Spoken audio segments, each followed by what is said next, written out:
From here, we'll be getting a bird's-eye view of the finest award-winning FMV on Onimusha. Alex lands herself an interview with Adrian Smith from the Tomb Raider team and finds out what's what with Next Gen. And Emily plays the impressive and soon-to-be-released Project Eden.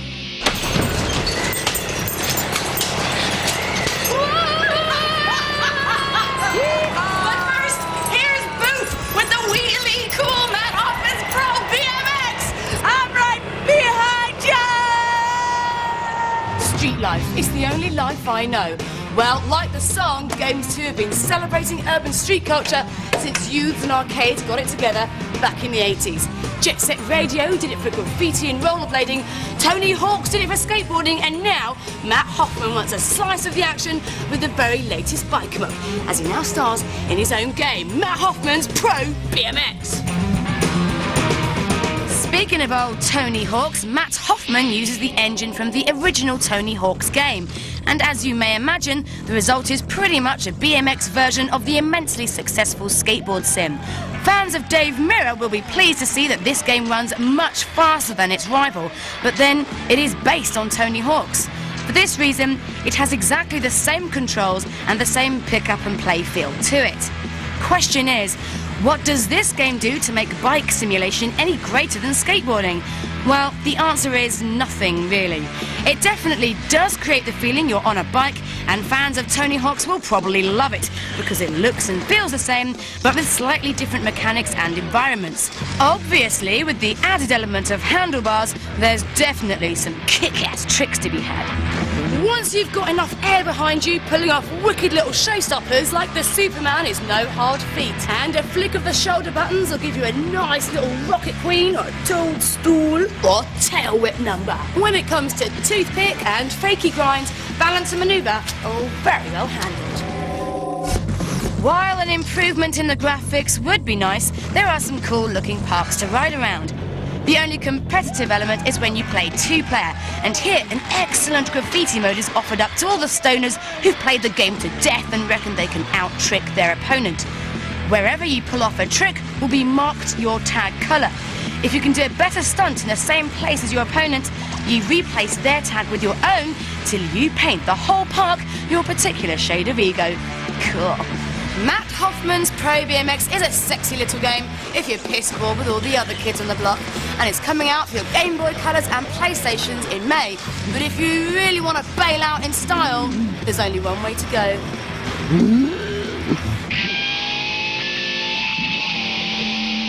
If you're hungry for more extreme sport than Matt Hoffman can offer, there's hope! And you don't need to jump out of an airplane to get it! Oh! Here for your couch potato pleasure is our selection of top 5 big air moments! Tony Hawk, the man, the myth, the dude with the wheels attached to his feet, and the only guy who's ever been able to spin around 900 degrees in the air without landing on his noggin. He takes to the skies most triumphantly in this acclaim-worthy skateboarding sim. Fly high, little birdie. The trick is to never look down, apparently. You're speeding along at a couple of 100 miles an hour in your futuristic hover vehicle. The last thing you need is a gaping crevice looming up ahead. Oh well, too bad. You're playing Wipeout. What can you expect? Clear it or die.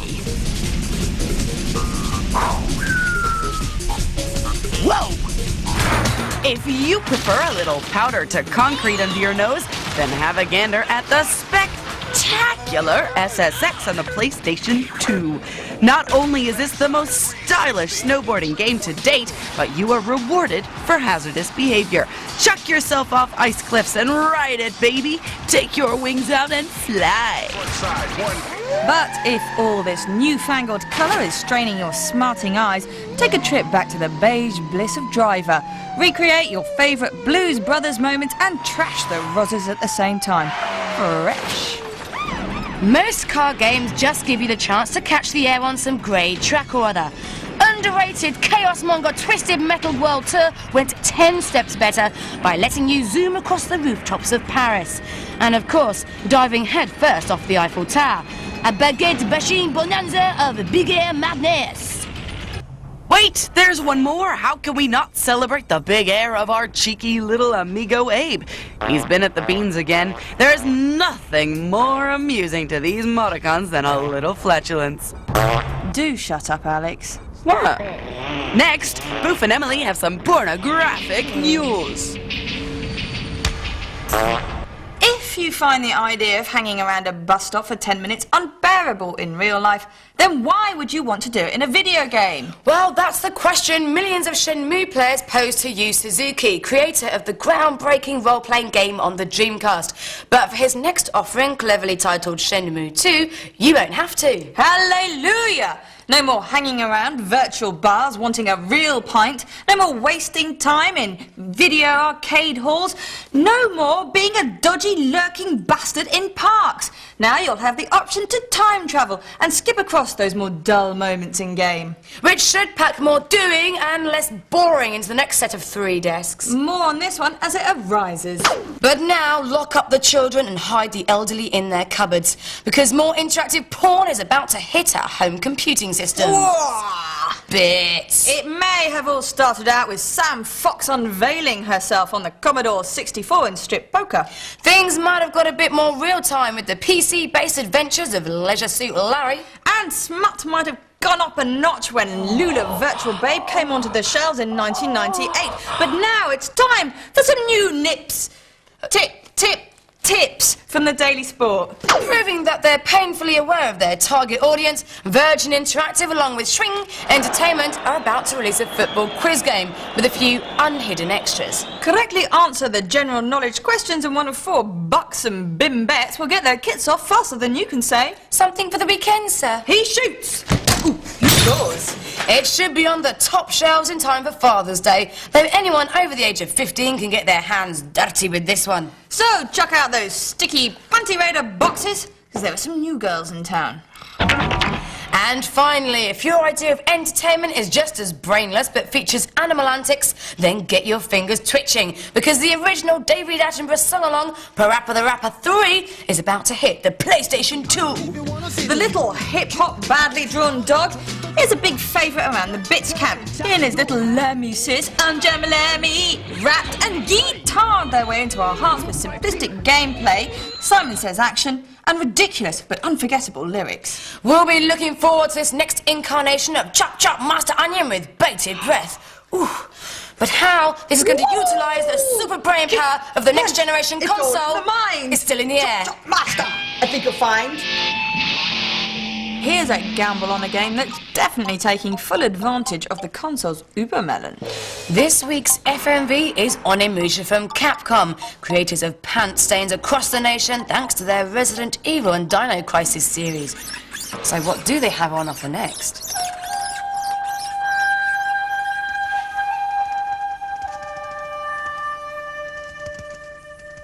In a world of darkness and magic,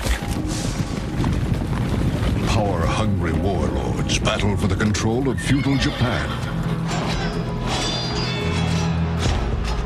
One swordsman stands alone.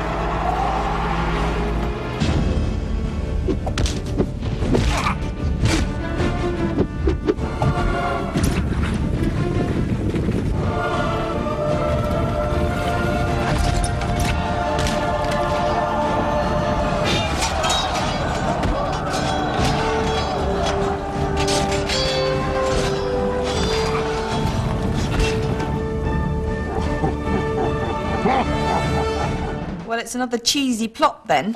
But this time it's based on fact, with a little magic chucked in. It's Resi meets Shogun Total War. Onimusha Warriors is the most expensive game Capcom has ever produced. For us movie junkies of the early 21st century, we're asking for enhanced cinematics in our games. This baby beat out The Matrix and Perfect Storm in scooping the Seagraphs Award for special effects. They're not kidding around here. The game's look is based on acclaimed director Akira Kurosawa's distinctive style, and they've even enlisted the Japanese Philharmonic Orchestra. We look forward to it arriving on these shores very soon.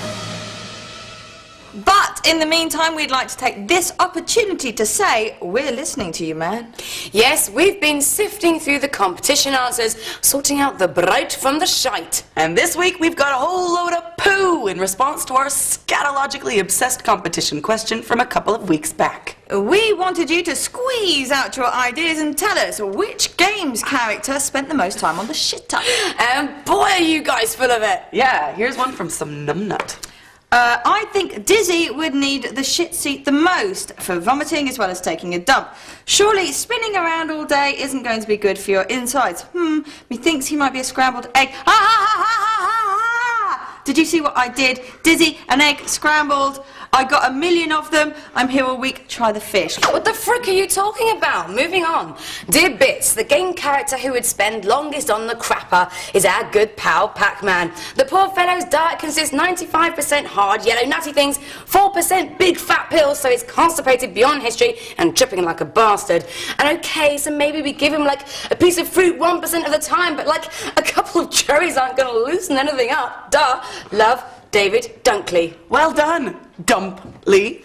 You pooper scoop the prize, a compact and bijou piswan. Now, if you'd like to enter any of our competitions or would simply like to say hello, then join us at our website at www.forlater.com/bits. But right now, Lara Croft is getting on our friend Kirsten's tits. Which of these games do I have a problem with? Is it Tomb Raider 1, Tomb Raider 2, Tomb Raider 3, Tomb Raider 4? No, it's this one. It's Tomb Raider 5, Tomb Raider Chronicles. And you know why? Because it's half the length of all the other Tomb Raider games. Core, you forgot to make the other half of your game. It's meant to last you like 2 months. This lasts you like 2 weeks. That's just crap. Tomb Raider 2, aha! Tomb Raider 3, aha!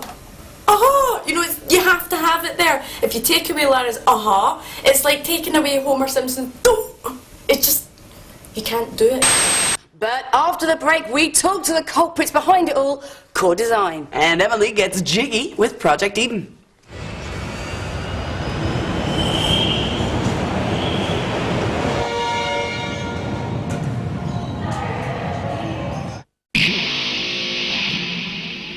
Hello and welcome back to Earth. Jesus H. Christ! In part 2, Booth sleeps around with unsung classic Pyjamarama. Emily digs up the dirt on Project Eden. But first, Alex hangs out with Adrian Smith from Core Design to see what the hell is going on with Lara Croft.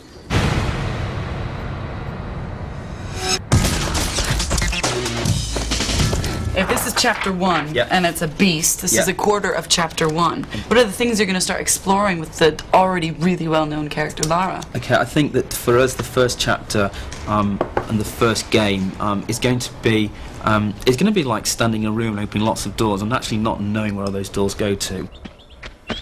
It certainly is not going to be any smaller than the Tomb Raider experiences we've bought in the past.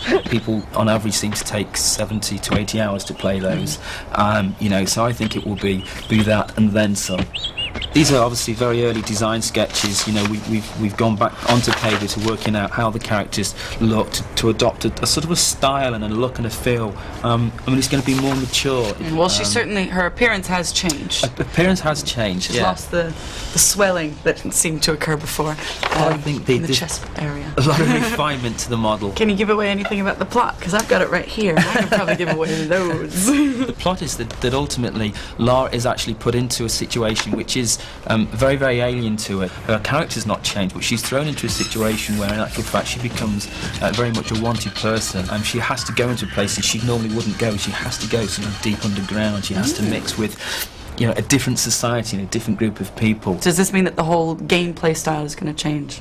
The Lara that I play will be maybe look the same as the Lara that you play, but however, my Lara may be different. Not insofar as, you know, congratulations, you've gone up another level, but, you know, suddenly Lara may be able to sprint for me a little bit further because I do choose to sprint everywhere, whereas you take your time a little bit and walk, so that means that maybe I can get through that door that you can't get through. We want to take it to the next level. We want people to actually feel that they're in these environments, that you know, how they've been playing the game actually affects how Lara's doing in the game, and, you know, how you're going to do in future. How long do you think that going through something like this times 4 is going to take the player?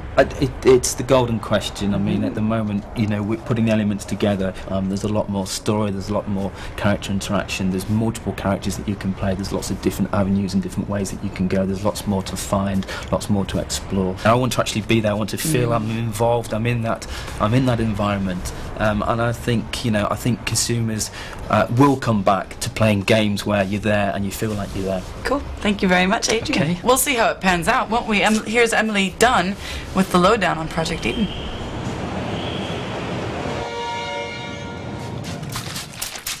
As Yaz sang in the 80s, the only way is up. And this is the way the people of the future had decided to resolve their living space problems, by building a megacity one-star metropolis ever skywards. While the rich enjoy the sun and fresh air at the top, the people down below have to suffer ever-deteriorating conditions.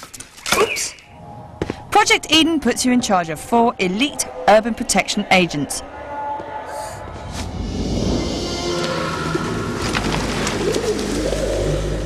They've been called in to investigate the mysterious disappearance of technicians sent to repair mass computer malfunctions in the dilapidated and dangerous lower levels. All the characters share an energy pool, meaning they can transfer strength to each other if one is running low.